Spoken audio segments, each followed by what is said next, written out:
Hi Dad, it's Bruce Robinson here again from the Fathering Project, and this is the last in our series talking about discipline. And this week we're talking about giving them independence in the context of discipline. Boy, giving kids independence, especially as they get older, how hard is that? I mean, you love your kids and you want to protect them. You want to protect them from themselves and from the world, and you hear blokes say things like, oh, I'm not worried about my daughter going out with a boyfriend in his car. Not worried, because I'm going to be sitting right between the two of them in the back seat, heavily armed. That's ridiculous. It's ridiculous. You know, kids have to get independence and have to be empowered in a way such that they can become independent. And, you know, as a saying I heard years ago, it's such a good saying for parenting. Good parenting is to give the kids roots and then to give them wings, to give them roots like a tree into values and strength and an empowerment that they can carry with them and a sense of worth. But then you just got to give them wings and watch them fly away, and you know, your heart breaks when they do it.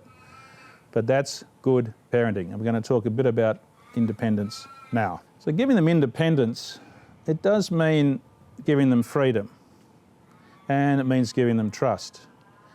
And of course, they're going to mess up, and so it does mean also taking a risk. And when they take a risk and they mess it up, and I talked a few weeks ago about my son at the rugby club and how upset we got. We had to stick with it, stick with the rules, but it meant the next day going out with him and talking about that, how to discipline, and I said, you know, it's really important to say, look, you're better than this, I believe in you. And I've noticed that in my kids' generation, they go out to a party or something and they often all just doss down and sleep wherever they are. And sometimes people don't like that, but I think it's just the way they function. And I'm not saying that they're having a wild orgy or anything, but it's just what they do. They kind of like it, and I remember that I tend to wake up in the middle of the night. I'm not a great sleeper, and I woke up and my daughter wasn't there. She's, I don't know, 18, 19, whatever, old enough to make her own mind up. But I got anxious, and of course, being a doctor who's seen everything in emergency departments, I got extra anxious. So we made a rule that whenever Amy was with her friends, or the boys as well, you know, just if they're not going to come home, they would just send a text saying, not coming home. And then at 3 in the morning, right, so they're okay. But she told me one day, she was getting in the car, and I said, Ames, darling, look, absolutely, it's your life, but just remember the rule to text us if you're not coming home. And you didn't do it last night, and I got anxious, and I'm not criticising, but just trying to remind you. She stopped and looked at me and she said, you know, Dad, I've got to say, I appreciate the way you and Mum give me freedom and trust. You rely on all the things you've taught me as I go and become independent. She says, Dad, I've got a couple of friends who are older than me, like 5 years older than me, and they're living at home like she was. And she said, the parents still say, where are you going? Who's going to be there? What time you're going to be home? Dad, honestly, they hate it. They loathe it. That's not giving them independence. That's not giving them wings. So she really appreciated and understood the power of that independence and trust. So blokes, I'm now going to give you 4 tips from the Fathering Project on this issue of giving independence in the context of discipline. The first is, and we do say this a lot, but be clear and consistent.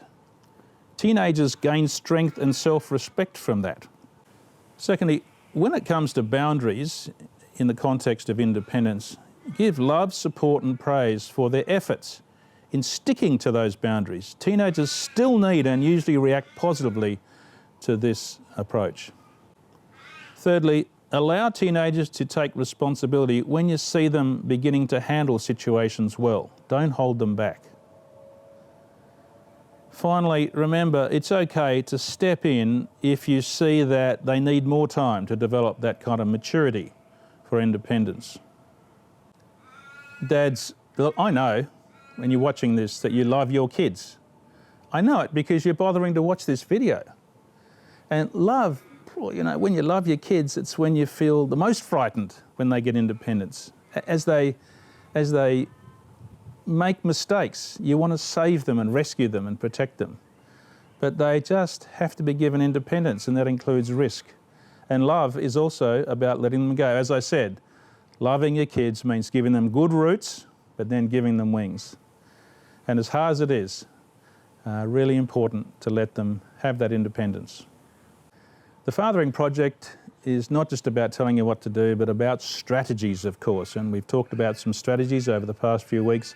And on the Fathering Project website, there's a lot more strategies about how to give your kids those roots so that as you give them their independence, you can rely on them, that they will be strong and they will not fall foul of those risks.